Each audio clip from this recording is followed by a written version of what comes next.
The story I'm about to tell you about my family completely changed how I see blood, belonging, and what real American family values actually mean.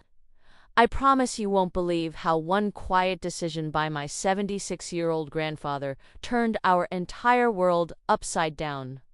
My name is Sarah Mitchell. I'm 28 years old, a community storyteller and freelance writer living in Nashville, Tennessee.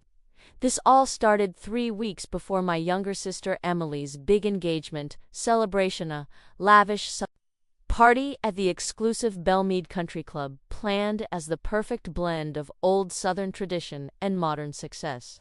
It was supposed to showcase our family's climb up the social ladder. Instead, it became the day we almost lost the man who built everything we stood on. That evening, I froze halfway down the staircase of our family home in Franklin, accidentally overhearing my parents in the living room.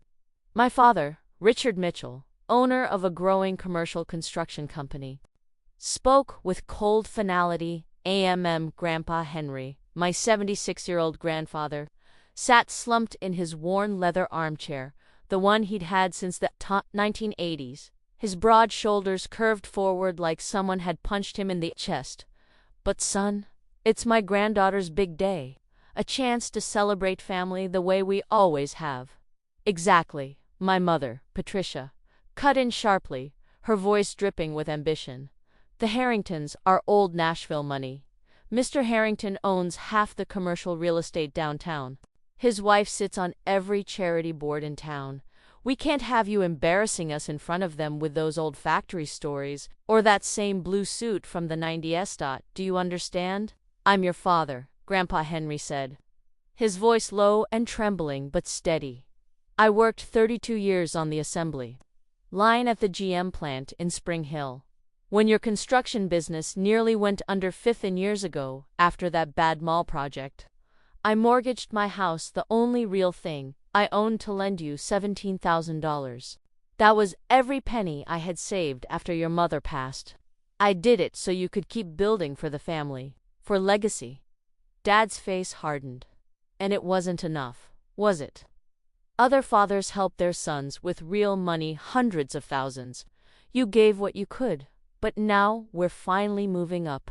The Harringtons can open doors for Emily and for my company. You'll stay home." End of discussion. I stood there in the shadows, heart hammering, tears stinging my eyes. Grandpa Henry didn't fight back. He just nodded slowly, his rough, calloused hands folding quietly in his lap.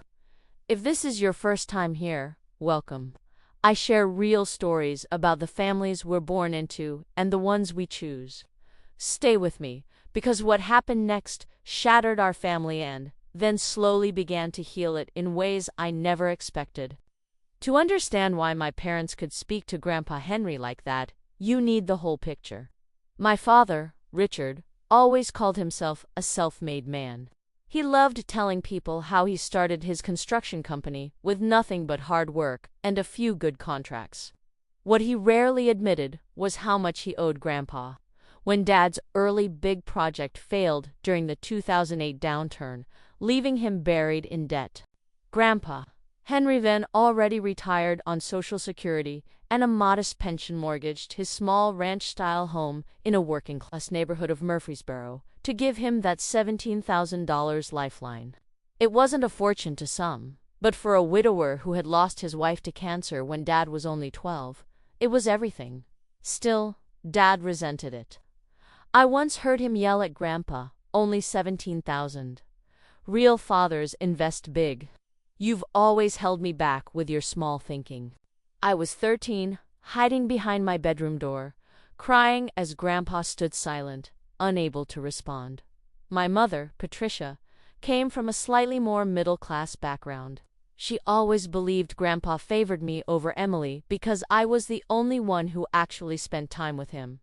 The truth was simple: I cared. Every weekend I drove out to his house, bringing his favorite meatloaf or fried chicken the way he liked it. Sitting on the porch, listening to his stories about working the line at GM for over 3 decades, about coaching Little League, about raising my father alone after losing Grandma. Emily only called Grandpa when she needed someone to watch her dog or help move furniture. In Mom's eyes, though, any affection Grandpa showed me was unfair. Every small gift he gave, me an old pocket knife he'd carried for years or a handmade wooden birdhouse, brought complaints. Why doesn't Dad ever give Emily something like that? I tried explaining countless times. No one listened. The engagement celebration was planned on a grand scale.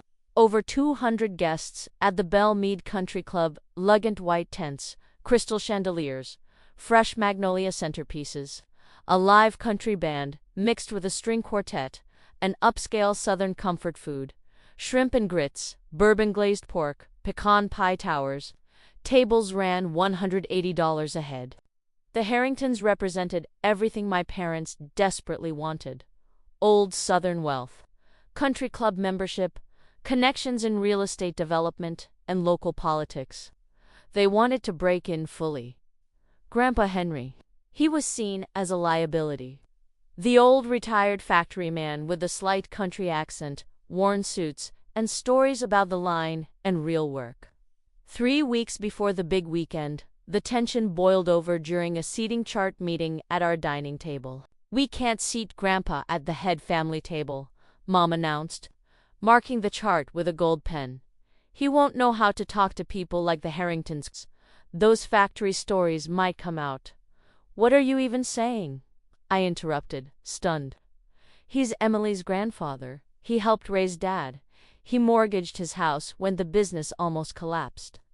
"Sarah, you don't understand social dynamics here," Emily said, sounding just like our parents, polished and entitled. "The Harringtons will notice everything. Grandpa showing up in that old blue suit. It'll make us look like we're still stuck in the past." I stared at my sister. "Emily, that's Grandpa. He coached your soccer team when you were little. He fixed every broken thing in this house for free. That's between him and Dad," she shrugged. "This is about my future." Dad shut me down. "Sarah, this is adult conversation. Go help your mother." I was 28, with a master's degree in communications and my own small nonprofit focused on preserving working-class American stories. But to them, I was still the overly emotional daughter who didn't get it. The next week, I noticed Mom had forgotten to send Grandpa a proper invitation while all the distant cousins received theirs. When he asked gently, she brushed it off. "Oh, Dad, your family. You don't need a fancy card." I knew the truth. They were deliberately sidelining him. Then came the big pre-engagement family gathering 1 week before the main event, a lavish, rehearsal-style dinner at our newly renovated home in Franklin.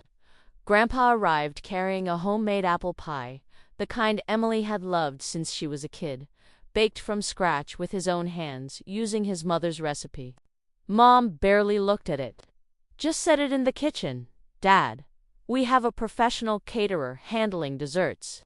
I watched Grandpa's face crumble. He placed the pie down quietly and retreated to the edge of the room. All evening, conversations centered on the country club venue, the band, the honeymoon plans in the Caribbean, and how the Harrington connection could land Dad major construction contracts. No one spoke to Grandpa. He sat picking at his plate, eyes on the table. I couldn't take it anymore. I sat beside him. "Grandpa, are you enjoying any of this?" He gave me a small, sad smile. "As long as my girls are happy and healthy, sweetheart, I'm okay." My heart broke. Later, while everyone was laughing inside, I followed him out to the back porch. The Tennessee night air was cool. He wasn't wearing a warm enough jacket. "Grandpa, come back inside. It's getting chilly." "I'm fine, Sarah. Just needed some air." After a long silence, he asked softly, "Emily's getting engaged with all this fuss. When will my Sarah find someone who sees the real you?" "I'm focused on my work, right now, according stories of working folks and veterans." "I know," he whispered.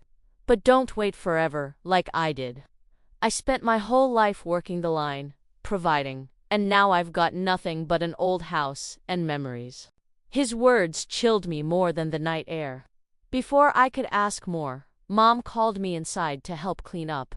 That was one of the last real talks I had with him before the celebration weekend.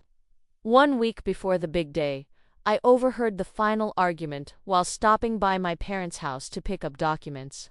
Dad's voice echoed from the living room. "I've made up my mind, Dad. You're not coming to the engagement party. The Harringtons are high society. I can't have you making us look small." "But Richard, I just want to be there for Emily.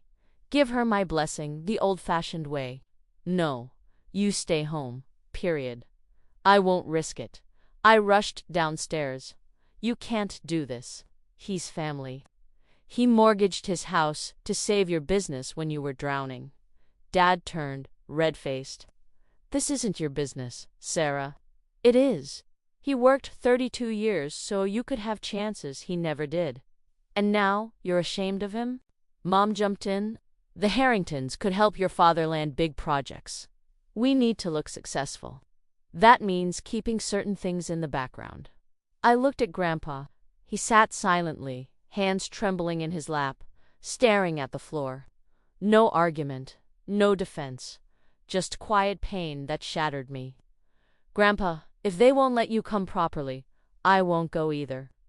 "No, sweetheart," he said hoarsely. "You go for your sister. I'll be all right. I always am." The resignation in his voice scared me deeply. My friends told me to stay out of it. "Family dynamics are complicated," one said. "Don't ruin your sister's moment." Even my best friend Rachel advised picking battles. Maybe I was being too dramatic.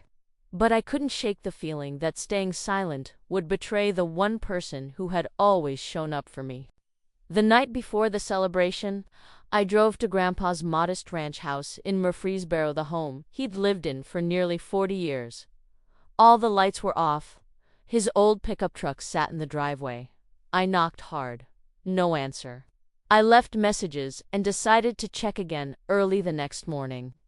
The engagement weekend arrived. The Belmead Country Club looked magical, white tents glowing with string lights, magnolia blossoms everywhere, tables set with fine china. I wore a soft blue cocktail dress as a bridesmaid figure, makeup done, but my heart felt like lead. I called Grandpa repeatedly that morning. Straight to voicemail. The evening unfolded beautifully on the surface. Emily looked stunning. Her fiancé, Tyler Harrington, smiled confidently. My parents beamed, especially while chatting with the Harringtons. Toasts were made. The band played. Everything seemed perfect. But all I could think about was Grandpa sitting alone at home on a night that should have included him. During the reception portion, Mom suddenly remembered. "We haven't picked up Grandpa Henry's engagement gift yet." "Gift?" Emily asked, surprised. "Yes, it's tradition. Grandparents usually give something meaningful on these occasions." I couldn't hold back. "He wasn't even properly invited. And now you're expecting gifts." "Sarah, it's custom," Mom said coldly. "Don't make a scene." After the party ended late that night, my parents, Emily, Tyler, and I drove to Grandpa's house to collect whatever he might have prepared. Anxiety twisted in my gut as we pulled up. The house was completely dark. No truck in the driveway. Dad used his spare key. When the lights came on, we all stopped cold. The house was empty. No furniture, no family photos on the walls, no old TV, no recliner, no kitchen table. Just a few cardboard boxes stacked neatly in the corner and a single white envelope on the clean kitchen counter. Mom gasped. "Where did Dad go?" Dad grabbed the letter and began reading aloud, his voice growing louder and angrier with every sentence. "Dear family, by the time you read this, I will be settled in my new home at Oak Ridge Senior Living Community in Murfreesboro. I have sold my house and most of my belongings after thinking about this for a long time. With Sarah's help and support, I made arrangements for my future. The proceeds paid for 3 years of care at Oak Ridge up front, so I won't be a burden on anyone. The remaining $49,000 has been placed into the American Roots Fund that Sarah manages through her nonprofit. This money will help support programs for isolated seniors, storytelling workshops, veteran history projects, community gardening, and activities that help older Americans feel valued again. I've realized I have become an embarrassment to this family. A retired factory worker with old stories and simple ways doesn't fit your new social circles. I'm grateful for the years we had, but it's time for me to step back and let you live without the weight of an old man who doesn't belong.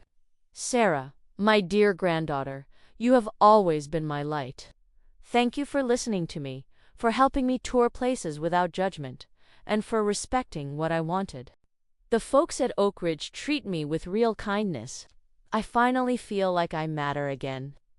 I wish Emily and Tyler a lifetime of happiness. I'm sorry I couldn't be there the way I hoped, but I understand.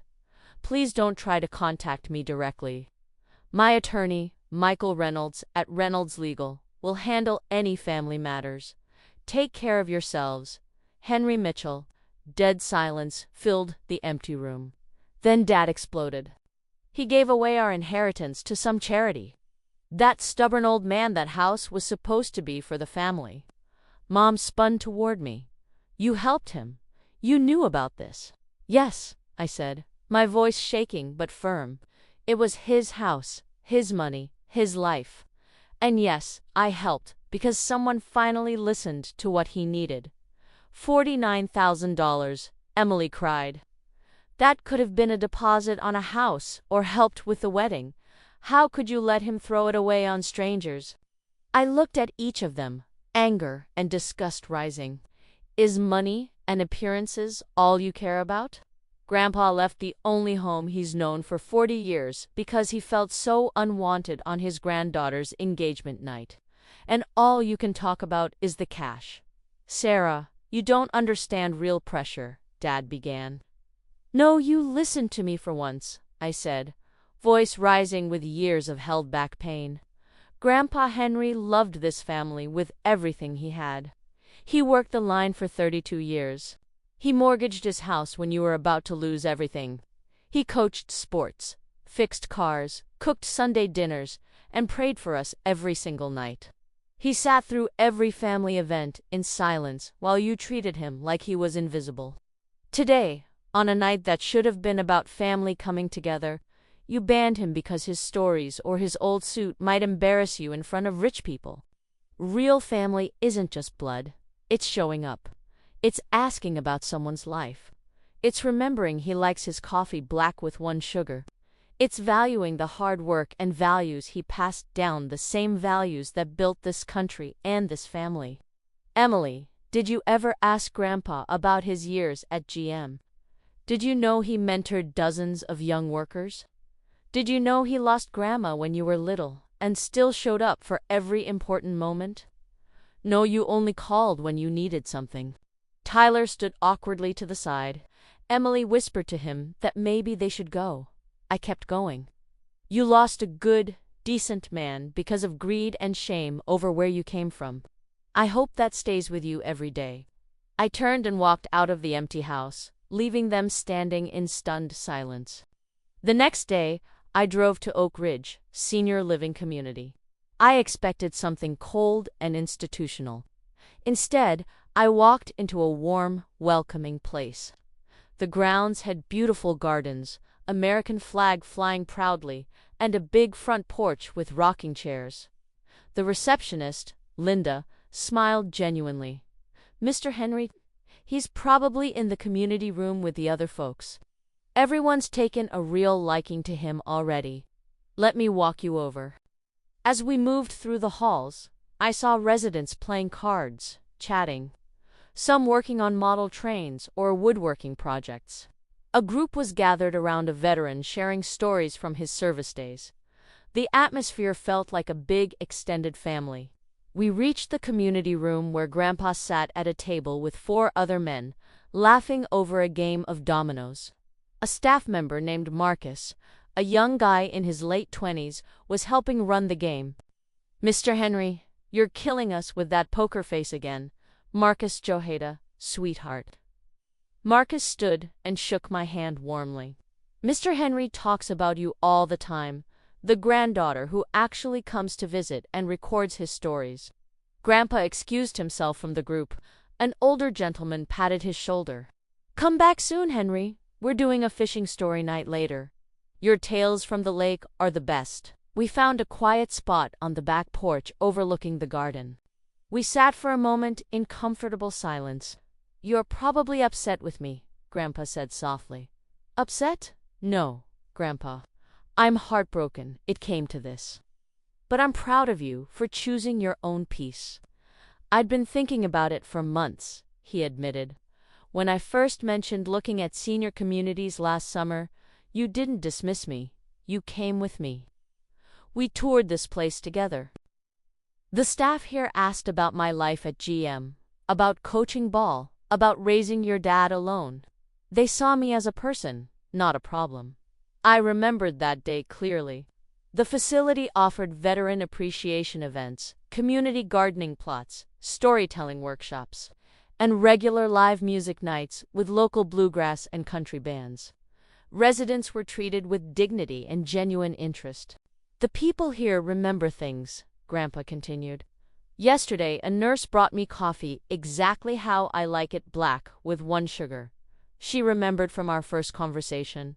When was the last time anyone at home asked how I take my coffee? Never," I thought with a pang. "Last night at dinner," he smiled, "folks asked about my years on the line. One gentleman used to work at Ford. We swapped stories for hours. No one looked bored. No one pulled out their phone. They actually listened." Tears filled my eyes as the truth sank in. At Oak Ridge, Grandpa wasn't the embarrassing old factory retiree. He was Henry Mitchell, GM veteran, Little League coach, gardener, storyteller, man who built things with his hands and his heart. He mattered. "The fund you're running," he said. "I wanted that money to help seniors like me who feel forgotten. Fund workshops where elders can share their stories, gardening programs, veteran meetups, grants for folks who want to learn something new, even late in life. You're good at this kind of work." My nonprofit focused on preserving working-class American histories through oral recordings and community events. Grandpa had always been my biggest supporter. "I'll make sure every penny honors what you wanted," I promised. "I know you will." He patted my hand. "You've always been the best of us," Marcus returned gently. "Mr. Henry, sorry to interrupt, but the Bluegrass Trio is setting up in the gathering hall. You said you didn't want to miss it." We spent the afternoon listening to lively music, Grandpa tapping his foot with a peaceful smile. I hadn't seen him look this content in years. In the months that followed, my parents and Emily tried to force contact through attorney Michael Reynolds. He was clear and firm. Grandpa was a competent adult. His decisions were legal. Any harassment would result in a restraining order. He only wanted contact with me. The family faced hard realities. Dad's construction company hit a rough patch when a major project fell through. Without Grandpa's past, emotional, and occasional financial steadiness as a quiet safety net, Dad had to downsize, sell his fancy truck, and even refinance the house. Mom had to cut back on shopping and country club lunches, slowly realizing how much she had chased status over substance. Emily's engagement hit bumps. Tyler came from a family that valued tradition and respect for elders. When he learned the full story, tension grew. They eventually called off the engagement after a year. Emily moved back home quieter, more thoughtful. I threw myself into the American Roots Fund. Grandpa's story, shared carefully through my blog and workshops, struck a chord with many. Posts about forgotten working-class seniors went viral in local and national circles. We expanded programs, storytelling nights, community gardens, veteran appreciation events, and small grants for seniors. Hundreds of older Americans benefited, reconnecting with purpose and community. I visited Grandpa faithfully twice a week. We worked in his garden plot together, recorded more of his stories, and attended music nights and card games. He looked healthier, happier, and 10 years younger. He even started teaching a small woodworking class, sharing skills he'd learned over a lifetime. 2 years later, Emily showed up at Oak Ridge one afternoon while I was with Grandpa. She carried a homemade apple pie, tears streaming down her face. "Grandpa, I'm so sorry. I was selfish and blind. I chose image over the man who baked pies for me when I was little and coached my teams. I finally understand what I threw away." Grandpa looked at her for a long moment, then smiled gently, the warm smile I remembered from childhood. "Come here, honey." They hugged tightly, both crying. Forgiveness wasn't instant, but it began. Emily started visiting regularly. She brought her new boyfriend Latera, kind high school teacher who respected hard work and history. They talked for hours about community values. My parents took longer. Their first visit, almost 3 years after the engagement party, was tense and full of awkward apologies. Dad admitted he had lost sight of where he came from.